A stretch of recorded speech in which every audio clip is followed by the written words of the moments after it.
Oh, happy day, everybody. This is Burn. And this is Rye, and you were listening to the Bodacious Rant. And I'm sorry, happy day. It's too hot, man. More like hot ass day, if you're gonna be honest. Just because it That's, is this heat wave, man. It's hitting everywhere. I'm miserable. I'm dead. did I say happy? I meant HOT Caliente Day. Much better, much more accurate, more accurate. How have you been holding up, my brother? Oh man, just trying to stay fresh as much as I can. Just bathing in ice cubes and just ice packs everywhere, and just telling people to spit on me. Oh yeah, that's. But do they call you scum after they spit on you? No, I still haven't got people to do Oh, that yet. well then the spitting on you doesn't count. Honestly, I this weekend has made me wish that I had Mr. Freeze's lair, like from Batman and Robin, where he's comfortable in his little robe in like a giant like freezer room. I It kind of always looks so comfortable, especially his little he's robe. comfortable, but his henchmen are freezing to death and just struggling to keep some sort of warmth. So I would rather be in their shoes right now, to be honest, just because Yeah, it's hot. But I've been think a going lot of us would. outside. I got some colors, so the parts of me that are not tan are more beige, and I just sprayed myself with the hose, man. What's that? I can't think of anything right now, but yeah, just the hose is my source of water. So if I don't have a pool and I don't feel like going to the beach, I got the hose. Just turn on the sprinklers in your backyard and just run around for a little bit. Oh my god. No. But anyways, this has been quite a couple weeks entertainment wise. It has. We had Bill. I finally watched Bill and Ted Face the Music, and I watched the first one on television just because I didn't feel like buying it without watching it or renting it and then dealing with that. So I got to do that. The Boys came back on this week with the first three episodes, and Mulan finally came out. So Yeah, lots well, of new stuff. we'll talk about that stuff today. I'd like to start with The Boys if you don't mind, my friend. No, yeah, let's just go ahead and start off with the boys. First thing, wow, what an epic three episodes to start the season off. Season two is, I mean, I know I heard about the reviews, it was getting rave reviews, so it's comforting, but you don't really know the degree of how good it is until you watch it. And I'm glad I Yeah. finally watched it on time, like when it released the first weekend, and I just burned through these episodes. They are fantastic. There's such an uptick from the last season. Like it really, you definitely feel the escalation in the story, the characters, everything. Even the budget really shows. I know that with the success of season one, they definitely got, I guess, clearance, or they were able to get a higher budget for it. Uh-huh. And the last season was great too. Don't get me wrong. Even with the budget they had, it was still Oh yeah. everything looked cinematic. Everything was great. But this is definitely just upscaled. Oh I, yeah, they've definitely in the first three episodes so far have done things that you're like, oh wow, I didn't know they could do that on a TV show in terms of budget. exactly. It's just really showed it really is an improvement over the first one so far. The acting is still superb. The sets are great. The acting never misses a beat, Oh yeah, everyone plays their roles to perfection. especially Anthony Starr as Homelander and Iron Cash as Stormfront. I will say this right now before I kind of briefly go over the whole synopsis that we have so far is that I thought I could hate Homelander the most out of all the seven, but Stormfront takes the cake after episode three. That's all I'm Oh gonna say really? right now. Oh, absolutely. I don't want to. This is also, ladies and gentlemen. I'm sorry, we should have said this at the beginning. This is a spoiler-free review, so we will not reveal anything, any big scenes as much as we can. This is literally just us praising it or kind of just giving our opinions on the stuff. So please Yeah, bear with us. But yeah, no, Aya Cash from what was that show on FX? She's the worst, or You're the Worst? It's you're the worst. You're the Worst. I never saw it, although the commercials did make it look pretty funny. It was just one of those things I never got around to watching. Just didn't feel like my cup of tea at the time. Hmm. But seeing her in this is just fantastic. This is, I guess, her first big budget acting role, like on television and being in like a superhero genre of everything.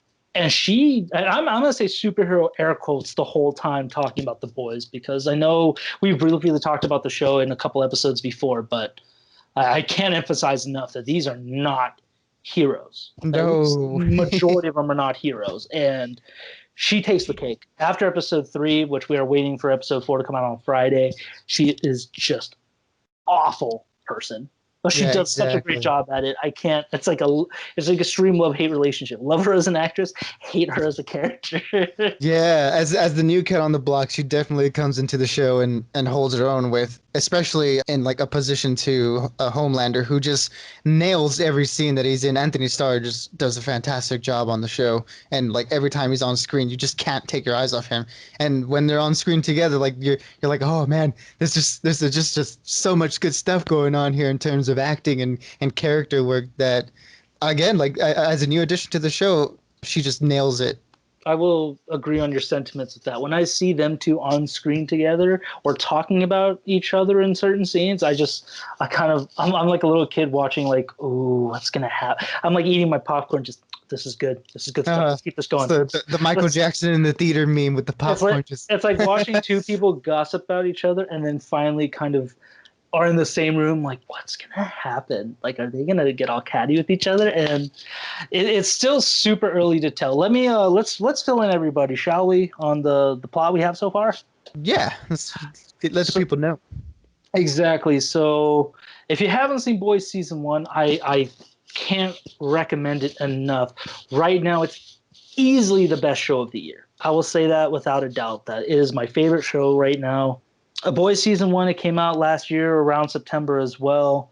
Yeah. September, October, very end of August. So definitely check it out. All 8 episodes are on there, 8 or 9, I believe.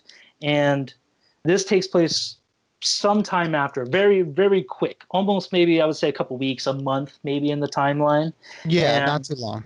yeah, and very, very short. So you can you kind of, if you don't feel like watching season 1, you kind of want to watch these 3 episodes as maybe a temperature check just to see, oh, should I watch this show?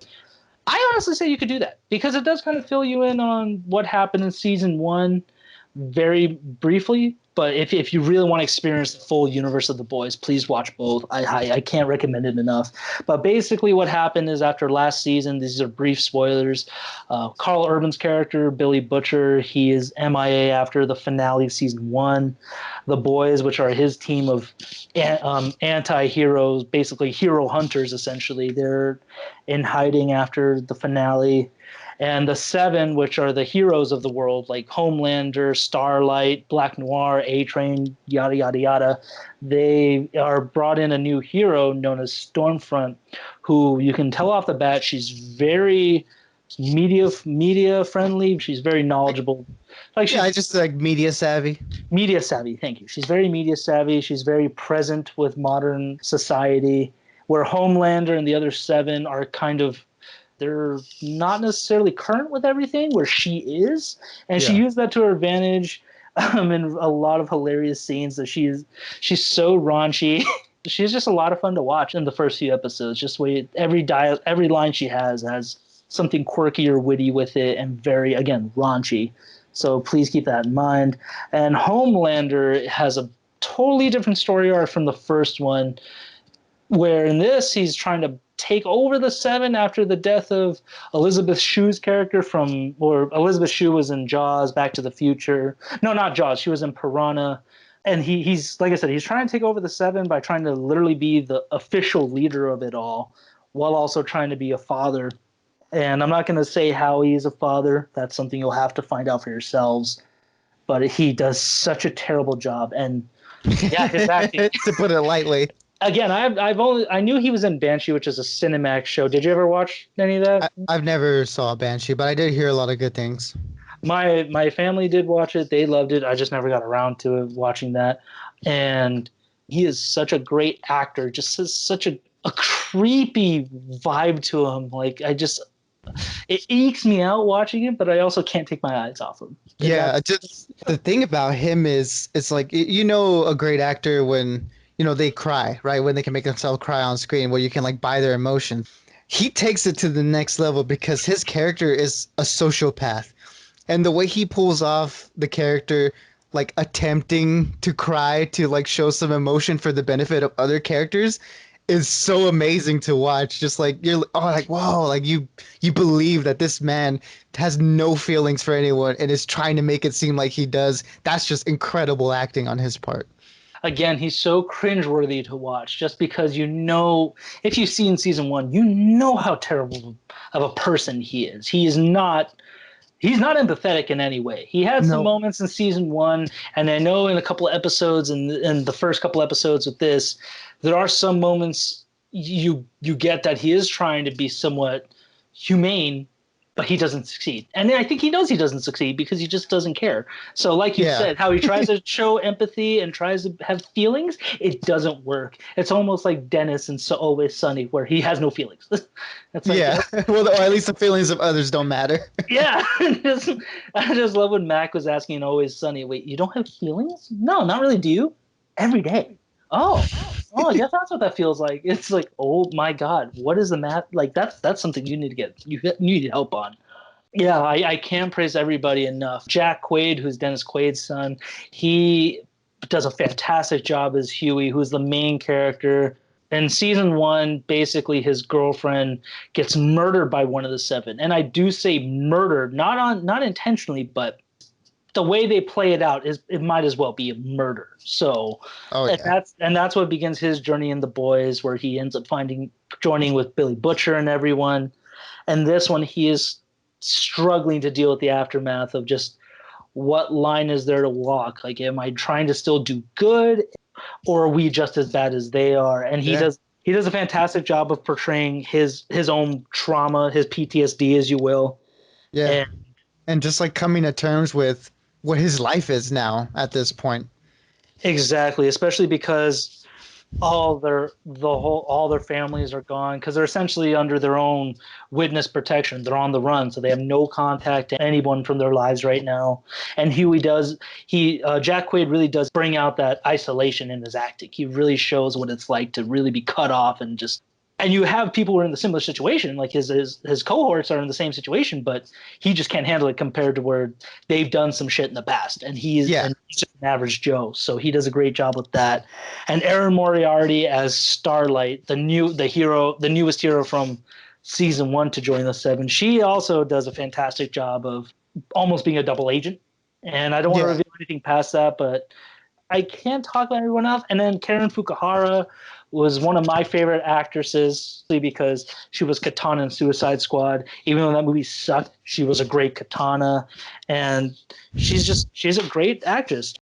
She does a fantastic job of acting without any dialogue because her character doesn't talk in the show.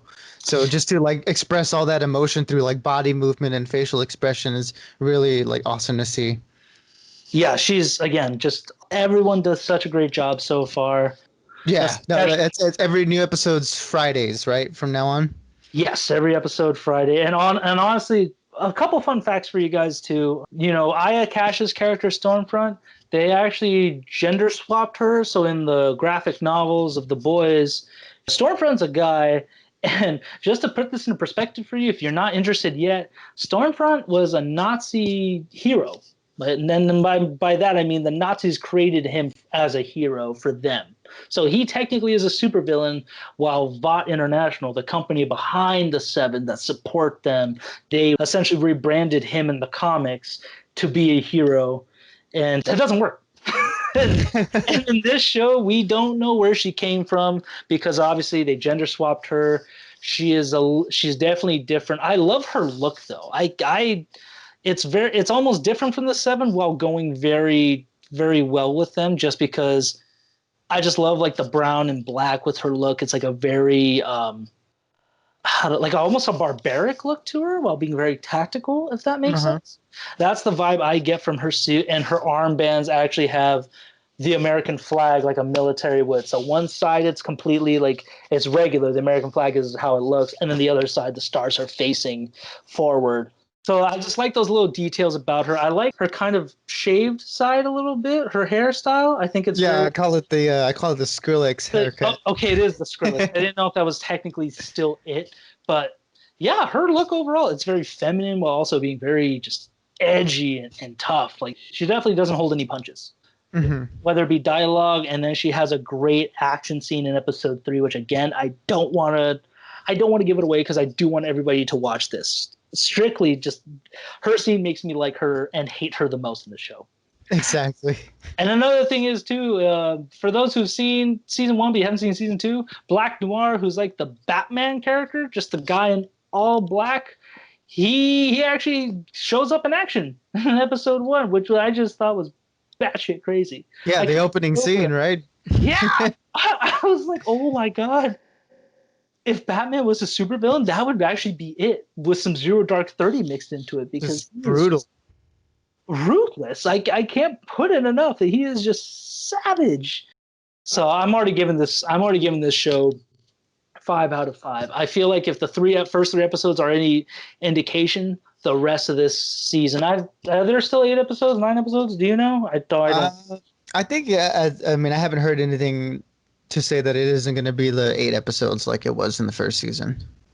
Then yeah, I guess we'll have to. I mean, a good chunk of the show is already set up, so we'll have to wait for the last half to come on. But that's a whole nother month of just brutality, raunchiness, violence, comedy, and just good drama overall. So I'm looking forward to that. Anything else what did you like about the first 3 episodes? Like what have you liked about it so far, my friend? I mean, pretty much everything that you did. You know, the introduction of Aya Cash's character is great. Again, like I said, she comes in and knocks it out of the park and holds her own with all the returning cast members really well. So that was great to see. So I'm not familiar with her work on the You're the Worst, but she's fantastic here. So I'm excited to see what they do with her character. And then, I mean, this is like my favorite part of the first season, and it continues to be my favorite part of the second season. But Carl Urban as Billy Butcher is just always so fun to watch in every scene that he's in. Just that snarky Australian attitude, just throwing the C word left and right. Just the dude's just so fun to watch. He's such a. I'm gonna say it. He's hot shit. He's a wild man.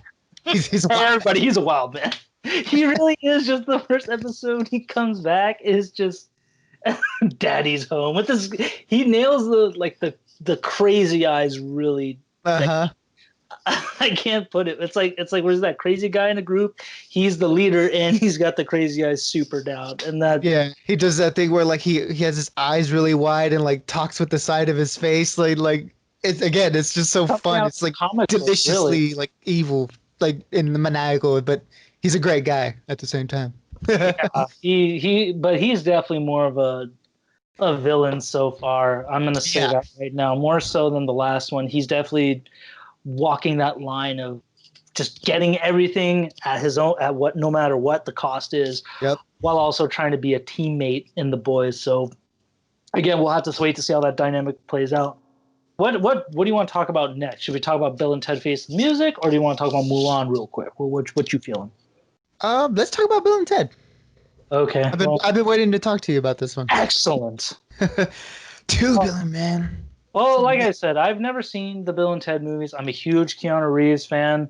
I haven't seen all his work. I haven't seen all of The Devil's Advocate, which actually looks like a good film with Charlize Theron and Al Pacino. Did you ever see that one? Have you heard of that one? I remember seeing it a while back, but not really retaining it.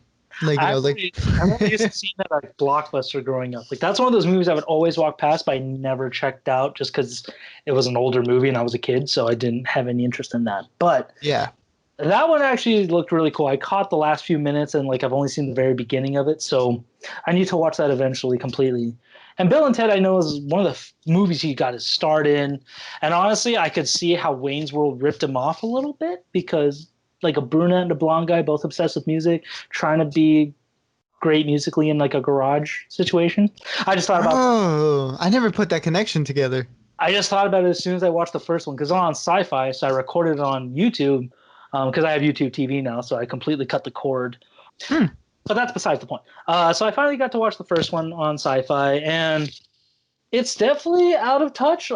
Some parts were funny, others I just thought, oh my god, this is so cheesy acting. Because it was, I think, in '83 or '85, and I never knew what the premise was. I just thought it was two guys who just loved music, but it turns out that there are a couple burnouts in high school who are trying to pass a history class, and they go back and together. historical figures to really show the report, which is done on stage in front of the whole school, which I thought that was interesting to do. Yeah. But yeah, it's a fun movie to watch. That's a good spirited movie. I didn't see the second one where it's Bill and Ted's I don't Bogus, I think, right? Bogus. What'd you say? Bogus Bogus Journey? Journey. Yeah, I think it was Excellent Adventure and then Bogus Journey. I haven't seen that one, but I know that's the one where they meet death, and that's where they form the band. And they do make a great song as the band Wild Stallions with a Y, which is I will say it's kind of a cool name. Alex Winters is co-star, which I've never seen him in anything else, to be honest. No, me neither. So there's that. But I finally decided to watch it because I saw the reviews on it. And again, I do love Keanu Reeves. I like him in some of his comedic bits that he did in Always Be My Maybe, and when he voice acted as the cat Keanu in Keanu. I thought that was hilarious. Just, oh, it's me. Meow. Keanu Reeves. Yes. Oh, He sounds like such a bro when he's not being John Wick or Neo. It's just I can't. That's why I kind of wanted to go back to comedy, and Bill and Ted Face Music was actually a good way to get him back into it. So for those of you who've never seen him, this movie actually does a good job of recapping the first two movies. Yeah. Right in the beginning, because it has a brief. But it sounds like all the movies have a brief intro of what the plot's about, and it just starts from there. So it talks about first movie, the second movie, and it sounds like, I don't want to reveal anything. I'm trying to keep the spoiler free, so I'm just going to say that they're adults now. They're struggling to make that one great song that the future tells them, this is what made you guys great.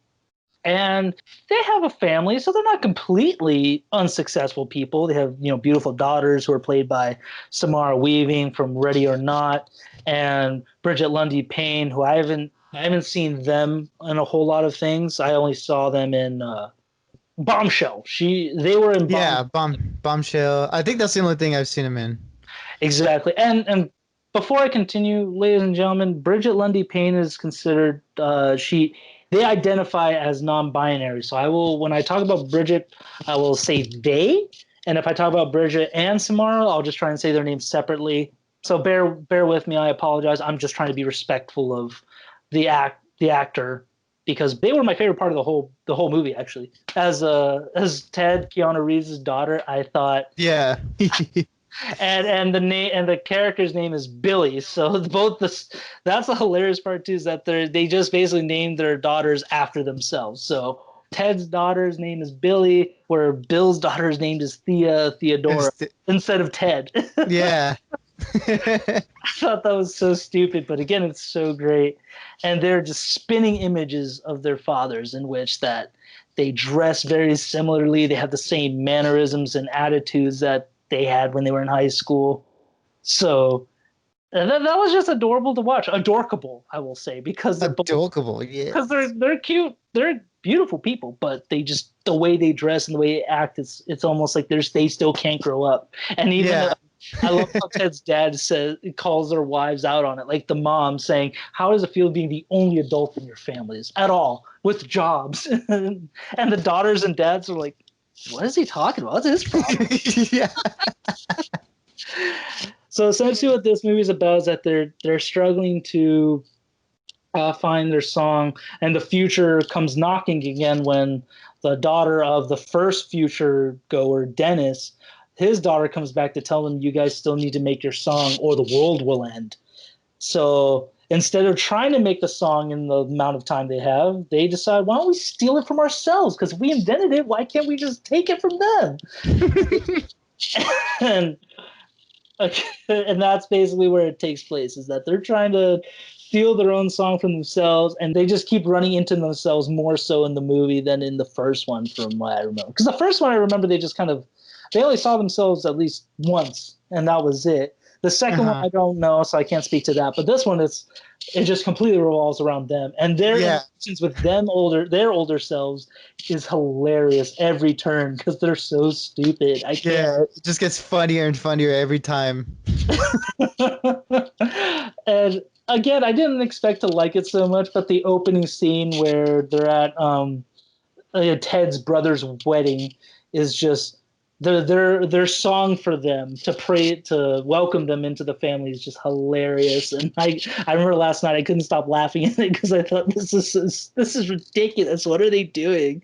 Like Ted has a I don't know what instrument he's playing, but it like makes it's like a magnet kind of thing because he moves in front of it and it makes weird noises. And Yeah, I don't know the name for that instrument. the voice like singing with his throat, like throat Yeah, singing. yeah, throat singing.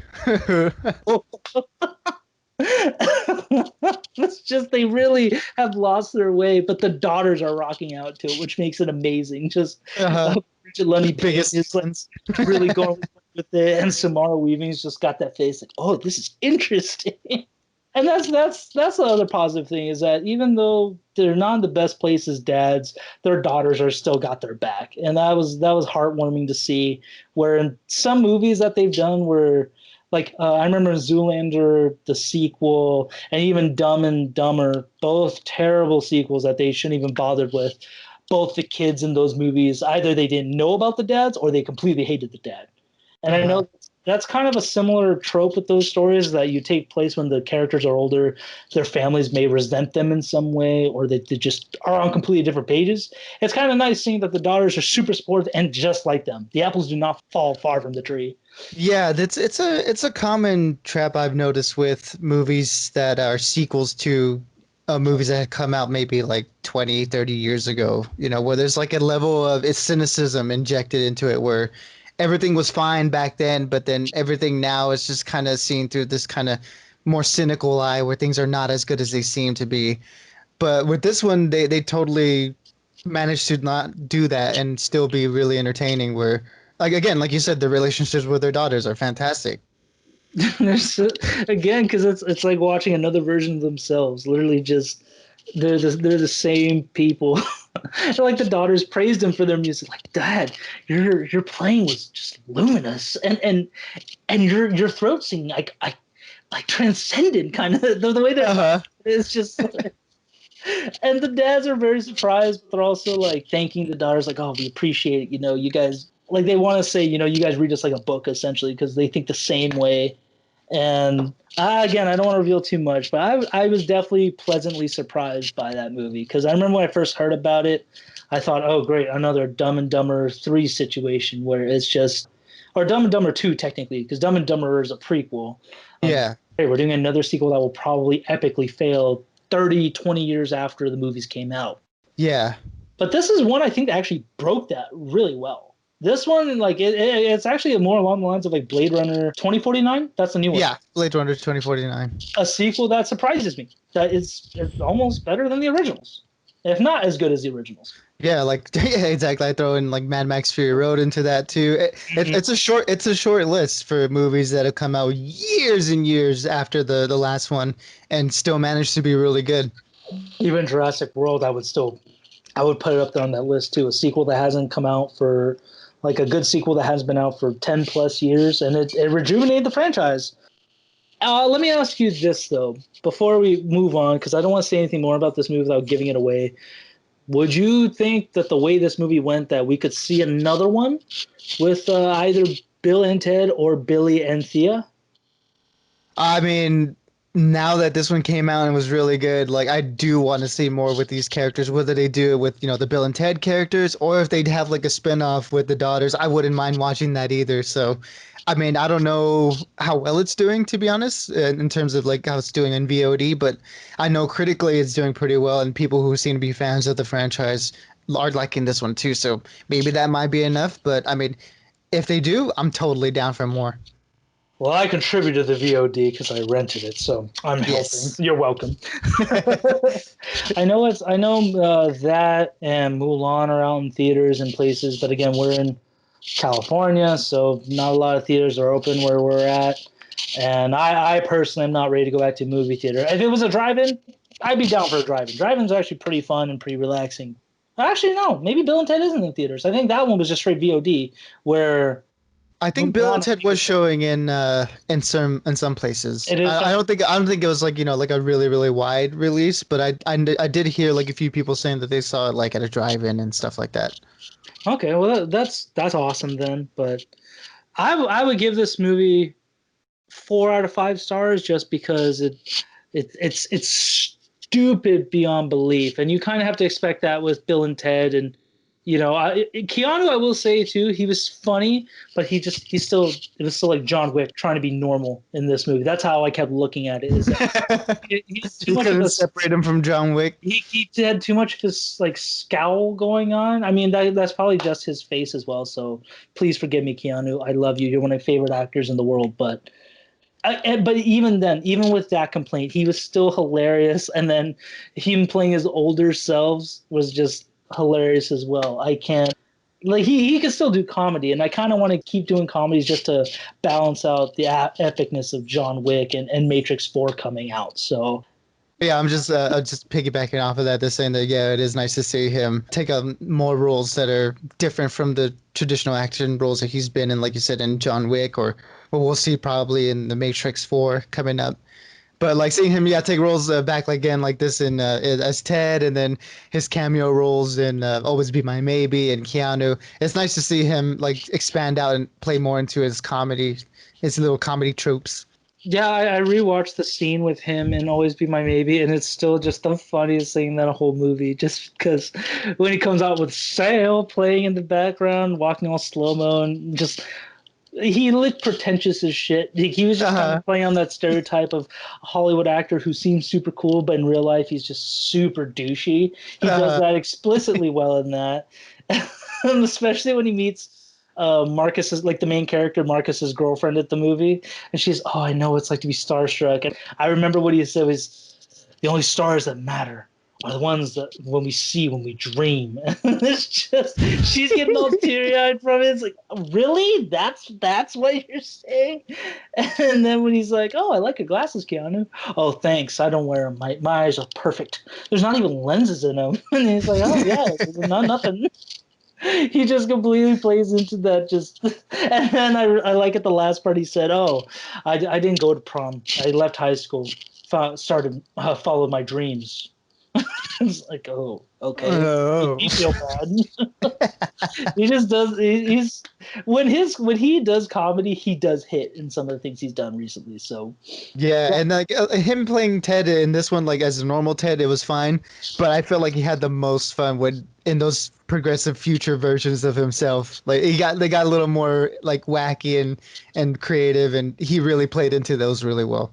yeah. I mean, the only thing I would say why he maybe just looked sad is because in this version, like when they are older, Alex Winter's character Bill, he's still kind of living life. Like he doesn't really think about stuff as much. Where Ted, you can definitely get the vibe that he definitely shows the conflict that's going on. Like he's trying to be happy for Bill and his daughter and his wife, but he's just also internally he is struggling. So that's a reason why I would say he probably has a scowl. Because in the original, he's just seeing young Keanu smile is such a weird thing to see compared to now. It's like watching a boy not experiencing anything to seeing a man just has a terrible history of violence in his life. I think The Matrix and John Wick have morphed him into a godlike being where he doesn't need to smile. He just can say it and it happens. Yes, just a grizzled action star.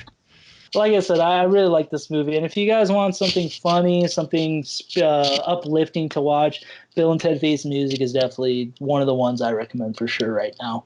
Yeah, just an overall heartwarming movie. Like I told you before, like I had a stupid smile on my face the entire time I was watching it, just because it was really wholesome and the comedy worked for me. So if you're looking for a little pick me up, this movie is definitely one to watch. Yeah, don't expect anything super groundbreaking, like effect wise or anything. It's a solid movie, but it's almost watching an '80s movie just with better technology behind it. Yeah, Like the that's a good acting way is to very describe it. similar to that, and the plots are like like the original. It's just so dumb, but it's so great. And I can't praise enough for like the uplifting messages and the way the story was written. It was trying to be as positive as possible. Yeah. And now let's talk about Mulan, which I also rented off of Disney Plus with the premiere access Hmm. for $30, which is different because again, it's like you pay so much for Disney Plus. But let me ask you this starting off. What did you think of it? I'm actually really enjoyed it. I would say it was one of the better Disney live action remakes that we've gotten so far. I mean, that's not such a high bar, like you said before. Yeah, definitely not the biggest. It's not the highest bar to beat or to set. So Yeah, so again, it's not that high bar to clear, but I think this movie did. There was a lot of things that really did work for me, a lot of things that didn't. So it looked good, like good little give or take here and there. So I had things about it that I really enjoyed, and things about it that bothered me a bit. But overall, I would say the experience was pretty good. yeah, I liked it. I was sold into it, and like when how do I put this? I love the original Mulan. I actually watched the animated Mulan this weekend just to kind of relive that Me and too. brace myself. And again, right now I will say for everybody, this is a movie where you can't compare it to the anime. The only thing you can compare to the animation is the animated version is the plot. That is it. Everything else about it is pretty different.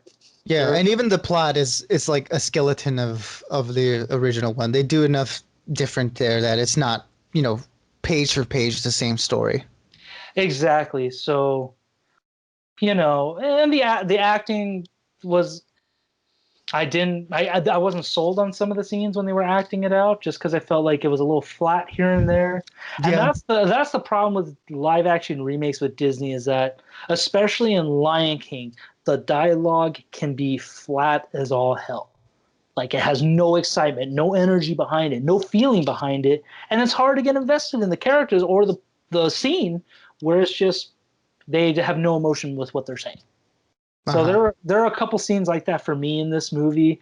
I can't quite pinpoint them right now just because I have only seen this movie once. But I'm sure once I watch it more and more, which I will because again I paid $30 for it, I am gonna keep watching it to get my money out.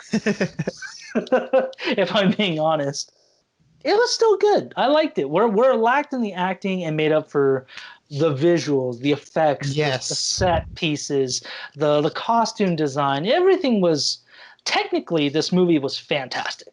Yeah, And that's exactly. one thing Disney gets right with the live action is that it never misses a beat with their design, their visuals. The Thing is, cinematography was beautiful. The set designs were really pretty. The costume designs were fantastic. So, like you said, in all the technical aspects of it, this movie was beautiful across the board. yeah, because there were some scenes I thought, oh my god, this is really good. Like I'm digging this right now. That's literally what I kept thinking to myself is that okay, I like this. Let's see more of this. And I can't say enough about the action. This is one of Disney's better action films that they've done. You know what I mean? Like the action pieces, the scenes that involved a lot of combat into it were done beautifully well. Yeah, I think the my only complaint about the action is that it was usually over so quick. The Yeah, it wasn't enough to like. It didn't satisfy me enough in some scenes. Like I just kept thinking, that's it. Are we seeing more? Where's more? I want more. Yeah, because like I'm into it. I'm like, oh man, this looks so dope. The set piece is really cool. The action's really it's over. That oh man, I wanted more of that. Exactly. I did want to see more action, but again, when the action came on for me, that's definitely one thing it has a beat. But real quick, this is what the movie is about. Like we mentioned earlier, that the plot is very similar in which the Imperial Army is about to engage in a battle between a riot, like an invading force, and Hua Mulan, not Fa Mulan. Hua Mulan's father, Hua Zhu, is conscripted to fight again, even though he still has an injury this time. Where in the animated film it was like an arm like injury, or maybe he had also an issue with his leg. This one he actually has a really neat looking leg brace that so he couldn't fight, and that was apparent. And I like the actor who played Mulan's father, Zima, because he was Consul Han in Rush Yeah, Hour. So I just that's kept what I thinking recognized him Consul from. Han, that's all. And he was in the campaign where he owned a Chinese sweatshop for where the two brothers that were supposed to Dan Aykroyd and what's that other guy's name who played Lord Farquaad? I'm blanking on the name. I'm blanking on the name too, but the brothers they were there to bring their sweatshop into America situation. That's what he was in also. John Lithgow. John Lithgow, thank you. John Lithgow and Dan Aykroyd are they were hilarious in the campaign. But Yeah, they were. so Zima is definitely no stranger to American films. That was cool to see him in. He did a great job, and it's actually a very different dynamic. This is the only thing that's somewhat spoilery, not necessarily, is that Huazu that's his name. That I want to say that's pronounced correctly. Maybe not. I'm sorry if I butcher it. About as best as you can do it, I think. Yeah, he's a much more supporting father of Mulan's capabilities, and in this movie, Mulan is just she's a badass. She's the Wonder Woman of the Disney princesses in this movie. Her capabilities as Mulan in this are second to none. And she's such an explosive character in which she's like a martial artist through and through, like a born prodigy essentially. I mean, I don't know if it's much of a spoiler to say what it is, since it's like the first thing they say in the movie. But I mean, I guess, but there was no indication in the trailers that she started out like that. Like that is true. So but again, I don't think like if people knew it ahead of time that it would really alter anything. It's not, like I said, it's not much of a spoiler. Okay, if you say so, my friend. Anyways, like I said, like it was great to see her kind of cut loose at the action scene. She was the first movie I saw her in is The Forbidden Kingdom with Michael Angarano, Jackie Chan, and Jet Li. Did you ever see that one? I don't think so. Okay, well, that one was actually a pretty solid movie. I remember I rented it just because I thought Jackie Chan, Jet Li, I'm interested. And that one was basically about this kid from New York who's obsessed with kung fu. He actually gets sucked into. Like, yes, I remember that one. And Jackie Chan and Jet Li actually have a cool fight scene in that. And she's supposed to be another warrior to help him out, and she was really good in that. So that's the only thing I've seen her in. She's a Chinese actress and model, and she was brought into Mulan. Donnie Yen's in it, Jet Li, and Donnie Yen is actually supposed to be Shang's character, where he's the captain of her Imperial battalion, and he is getting older. I feel like I noticed in this, but he's still a badass. He's still got it. I don't care. Donnie Yen will always be a badass. He will. I wouldn't want to get a fight with him at all, because I know he keeps down. And then Jet Li is the Emperor, which again it's almost like everyone's an action. They play more on the fact that everybody's capable of combat in this movie, where in the animated one it was very basic roles, like the Emperor's old and the animated and he couldn't really do much. And this one I like how it definitely just kind of you know what I mean? Does that make sense? Yeah, like they're all capable characters in their own right. Yeah, like no one's completely helpless in this movie. And yeah. I kind of like that about this one. And again, like back to what the plot is earlier, Hua Zhou is conscripted to fight, and Mulan doesn't want him to go. She just says, no, you shouldn't. But he says, you need to learn your place. And instead, she decides to suit up, take his conscription notice and armor and sword, and goes to fight for China. And the other difference in that there's no Mushu in this movie, so don't expect to see a cool, colorful little dragon companion, and don't expect to see a cricket translated. Lucky cricket. Yeah, don't expect to see a lucky cricket. Or the funny grandma either. Or the funny grandma. Yeah, I forgot. I love her. She's so good.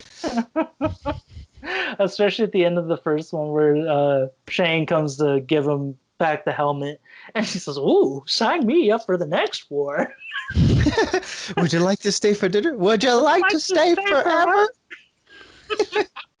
She just comes off as a bit of a pervy grandma in that last scene. And again, what it lacks for in the fun in that film, it makes up for in the action and seriousness of this one. Because this one's definitely a much more serious film than the original. So there is no song and dance in this one.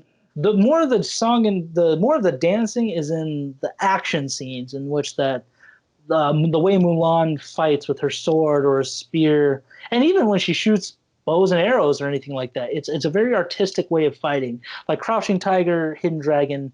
Yeah, like that Chinese action cinema, exactly, like the Crouching Tiger, Hidden Dragon, or movies like that, or Hero, where again it's like a lot of wire work, and people are running on walls and stuff, and the action is a little more on the fantastical side. But it worked for this movie, and it worked for me at least.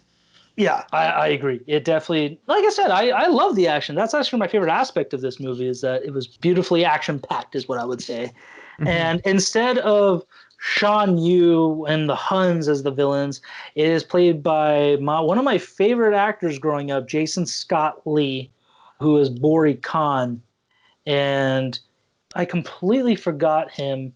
Not him, but I just remember that he was in one of my favorite movies as a kid is The Jungle Book, which is The first remake, right? directed by the guy who did the Mummy, which is shoot, what's the guy who did Oh, the Stephen Summers. yes, Stephen Sommers directed the live action Jungle Book version at the time, a much more adult story of Rudyard Kipling's Jungle Book, Hmm. and Jason Scott Lee played the adult Mowgli, like who grew up in the jungle and all that stuff. And he was in Balls of Fury, where he was the guy who tried to hit on Maggie Q at the tennis shop.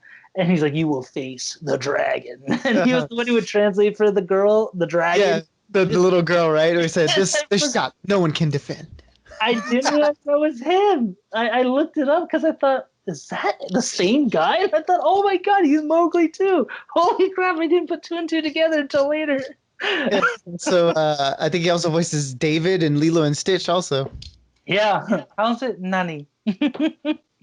I read her diary. She likes your butt and fancy hair. And then she thinks it's fancy. like okay, yeah, you're being a little humble, but you're not because you didn't acknowledge the butt comment. But okay, dude, I respect that. So again, it was just kind of nice seeing him as a in a villain role. His acting, his scenes were a little cheesy in the thing. Like it was a little flat for him sometimes, but also just it was a little not stereotypical. But it's kind of hard to really pinpoint my irks with him. But I liked him as the villain overall. He was really cool, very vicious, battle driven character. Yeah, I guess you could say he was maybe hamming it up a little bit, but I enjoyed it. Like it seemed like he was having a lot of fun with the roles, and that translated onto screen for me at least.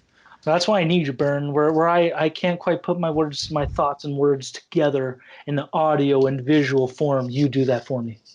Yes, because I'm the master, you know. Okay, never. I take. And again, it was very fun. Some of the characters do return from the original movie, like Shimpo, Yao, Ling. It's a little hard to pick up on them sometimes because they don't necessarily introduce themselves in this movie compared to the original one. So I did have to look for them a bit. I'm like, wait, I think that's Shimpo, that's Yao, and that's like Yao and Ling definitely named themselves. Where Shimpo, he never really, I don't remember hearing his name at all in the movie. I had to look it up to Yeah. make sure that it was him.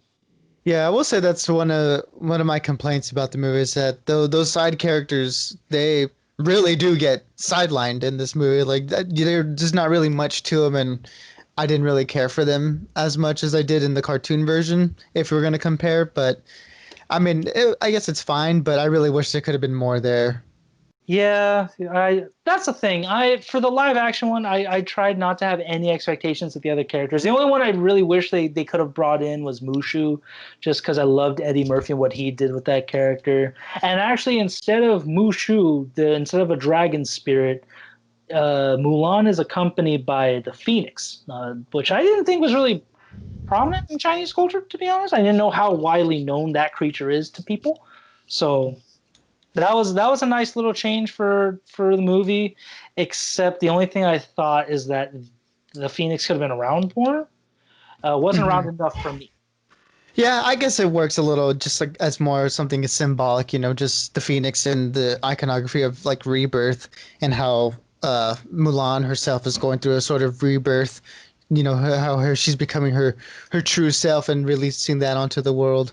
And then I think it also in like Chinese culture like symbolizes like harmony and like yin and yang and peace within oneself and stuff. So I guess in terms of symbolism and Chinese iconography, it works for the movie. But yeah, I do agree that maybe they could have played a little more into it. Yeah, and the only other thing I will say about this movie, again, trying to keep it spoiler free, so I'm sorry if I did spoil anything for you guys, is that for me also why I didn't completely fall in love with it is that I felt like I didn't know whether to lean more into the fantastical side of things, like the fantasy side, because this is supposed to be a much more realistic telling of the story, But Hmm. there were still certain things that I thought, okay, why is that in here? If it's supposed to be like a more of a grounded version, and I felt like it didn't really know which way to lean, trying to be more on the grounded side, more on the fantasy side. So I felt like it was that tug of war. I feel like a lot of movies now with they made the plot may be good, but they don't know whether to fall into one aspect of like one genre part of it. You know what I mean? Yeah.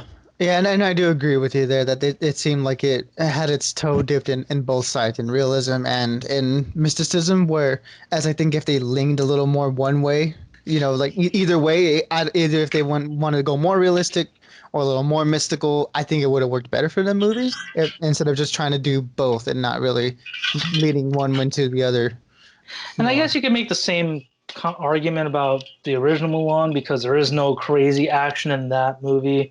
Because rewatching it, I thought, man, it's actually pretty grounded for because no one's really flying through the air, no one's doing any crazy stuff. The only thing fantastical about it was just the Mushu cricket, the horse, and and that was Hmm. essentially it. Where this one had a lot more, like you said, the wire fighting. I hope my wire fighting team is ready.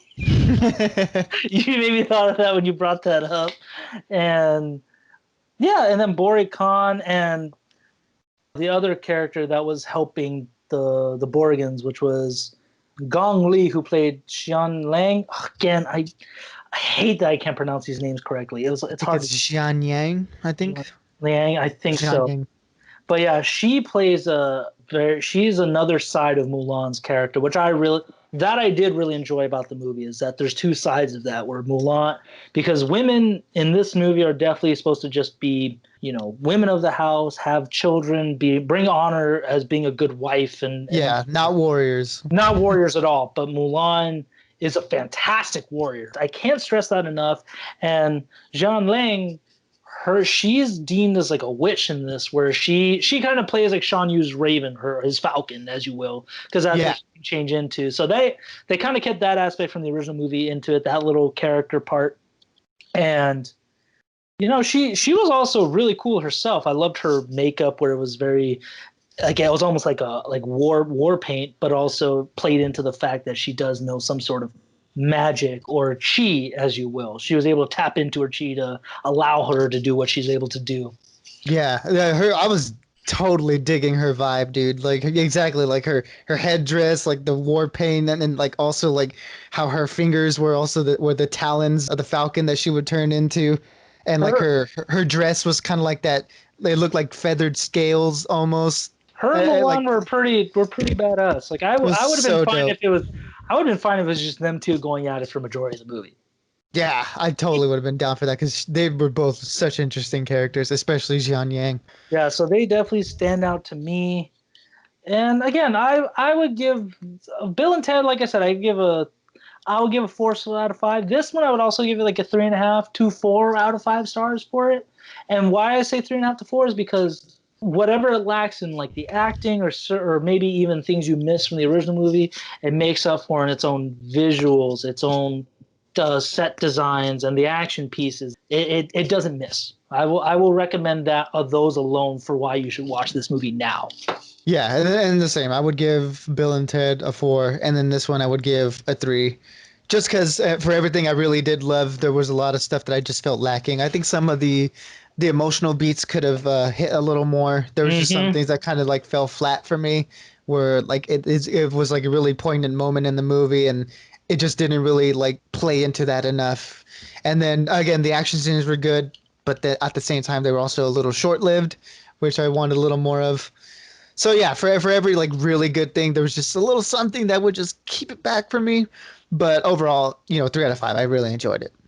Thank God I'm not the only one who also felt like the emotional scenes were a little flat because there were a couple in there that I thought this could have been a little bit more dramatic. Again, maybe it's also really tapping into Chinese culture just because I know a lot of American films kind of be super dramatic or no not dramatic at That's all, true. and other films, especially like foreign films like The Raid or Kung Fu Hustle, whether it be a comedy or action, they do show emotion in their own language more so than instead of with like American films are done, if that makes sense. I know my words are jumbled, but So I don't know if that has anything to do with it. It was directed by Nikki Caro, who was a New Zealand director. She did Whale Rider, Zookeeper's Wife, and so she did a great job, and she did McFarland U.S. Days. So she definitely has experience with American films, and I do love the fact that this brought in either Asian American or just Asian actors and actresses for it.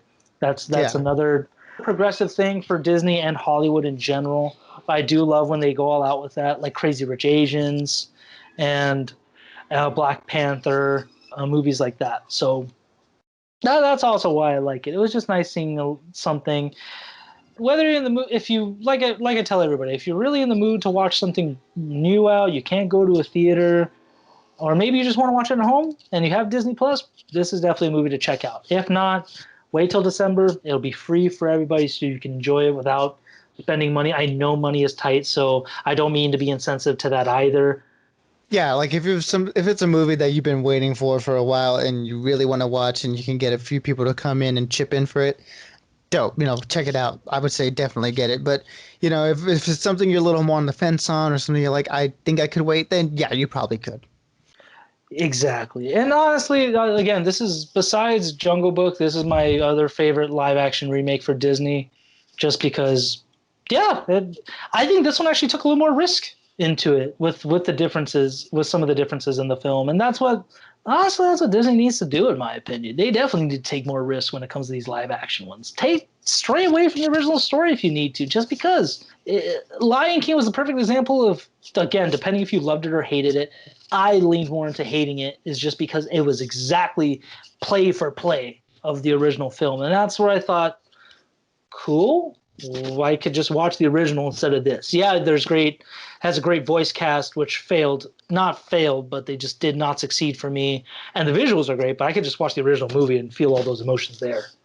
Where Yeah, this, exactly. Yeah, exactly. If they were gonna keep doing these like live action remakes, then definitely lean into more what Mulan did in terms of it being an adaptation. Not a straight remake. Like, go ahead and take risks. Tell the story differently. With a more modern spin or a more interesting spin that we haven't seen, or some way it could be different to the cartoon version that we've already seen and that we've already watched over and over for the last 20 plus years.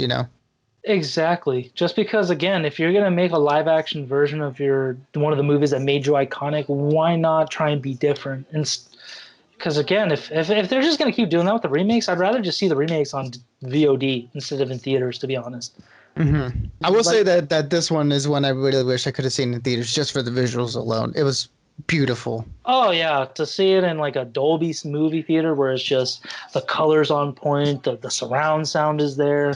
That would, I think, have helped me get invested more into the film. But again, we turned the lights off at home. We had our sound going on, our big screen, so it's still a cinematic feeling for the most part. But I do sympathize with you in that I wish I could. This is one I wish I could see in theaters. Where the other ones, if Disney Plus was around, I would just say release it to VOD. I don't need to see it in person. Yeah, like I could have waited. Yeah, I definitely could have waited. Like Lion King is definitely the movie I could have waited on. Still haven't seen Aladdin. I don't know if I will. I know it's on there, but it's just one of those movies I just don't have no desire watching. But Yeah, did you see Aladdin? Was it good? I don't I remember. I have not seen Aladdin, so Yeah, I've not I, seen I, it. I can't really say. But again, it would look like I don't know. Just I Uh, mean, I might check it out one of these days. But for me right now, it's Mulan, Jungle Book, and Cinderella, which are the ones that I really enjoyed of the live action remakes so far. Cinderella was. I don't remember the cartoon, but watching it years ago, I thought this is a good movie. Let's keep it going.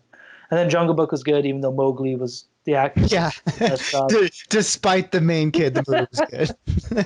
But even then, like I said, what they did with Mulan, they did that like what they did with Mowgli in the Jungle Book, where he was much more technologically savvy, like with the jungle, using the natural resources to create mechanisms for him to use, to get stuff. That was really interesting, and they made Mulan just much more of a warrior in this one.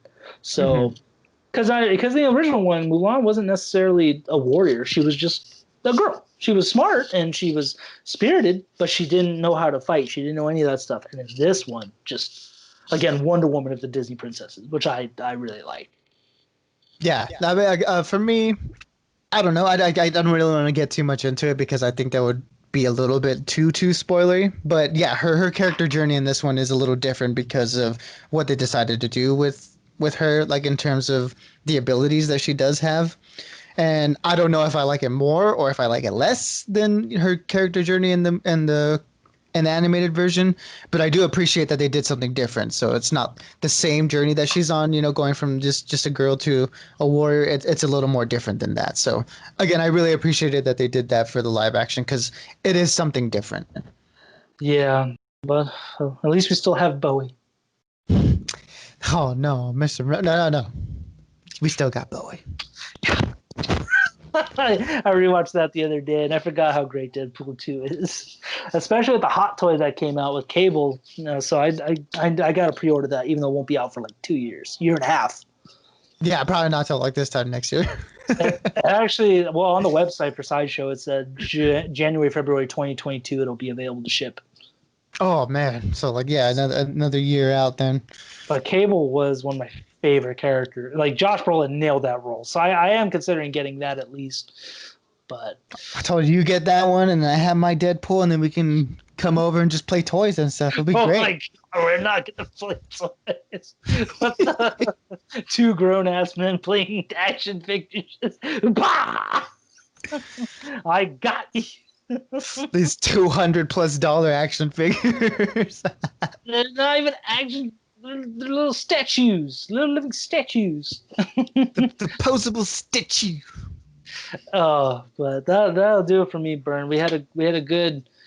I would say I had a good weekend entertainment wise. Even though with the heat going on, I finally got to see some stuff. I've been waiting for The Boys all year, and it didn't disappoint. Now we just have to wait for Mandalorian at the end of October to come out, and then just Boys see episode. And I still need to watch Lovecraft Country. They released the episode early, but I haven't watched it yet. I'm gonna watch that today and that's another show I recommend everyone check out, especially you, Burn. Lovecraft Country on HBO Max or HBO in general. It's a good show. Cool. Yeah, that's one I've been meaning to check out, but there's a lot of other things I got to get through. But I guess since we're throwing recommendations out, one I recommend you watch and all you listeners watch is the show Cobra Kai on Netflix. My brother's been raving about that. I have wanted to watch it. That's another one I need to just get over it and watch it. Just press play. So good, man. I binged the all 2 seasons so quickly on that show. Definitely a good watch. I just remember hearing about it last year, 2 years ago when it came out on YouTube Red, which I thought, why am I going to pay for a YouTube thing when some of the other shows look like garbage, and this one actually is the only one that looks good. And again, I'm glad it's on Netflix now, so I can stream it no problem, because I already have Netflix. So why am I going to do that? And also, I will say this: Hulu with no ads is another rewarding feeling, because I recently got that, and it's you had ads before. yeah, and it's definitely more expensive, but honestly, convenience wise, it's so much more worth it. I don't have to worry about the stupid commercials that get stuck in my head, especially that Match.com one with that guy, yeah, that goober of a dude. Just I love coffee and working. Oh my god, I can't. That commercial irked me so much because it would always be on all the time, and I just thought, Match.com, please stop targeting me, and please stop playing the same thing over and over and over and over again. What are you doing, Match.com? What do you know? I would rather be single and depressed than watch Match.com commercials 24/7. And that's basically what I was doing when I watched it. But like I said, Hulu with no ads it's a nice feeling. I could watch all my shows. Like I just restarted watching Sons of Anarchy and Justified, which both I'm on. Justified I'm on season 3, and no, I'm actually both on season 4. So I'm making way through those shows. Damn. Yeah, actually no, Justified I am on season 3, and then Sons of Anarchy I'm only on season 4 just because. And the good thing about what I like about revisiting those shows specifically, like the FX shows, is that they're one of those shows that they just I don't remember everything. I'll remember key things, and then when I rewatched them, I thought, "Oh my god, that's right, that did happen." Or just like I don't remember that happening at all. So it's kind of nice reliving that experience. You know what I mean? Yeah, it is always pretty cool when you go to rewatch shows that you catch things that it's like foreshadowing of something that you already know what's going to happen now. So you're like, "Oh, I didn't notice that the first time around." Exactly, but That'll do it for me on this lovely Labor Day special of reviewing those three things that are new in the market. And again, they're all worth the watch for sure. Just whatever, if you have money to spend, Mulan or Bill and Ted are definitely worth it.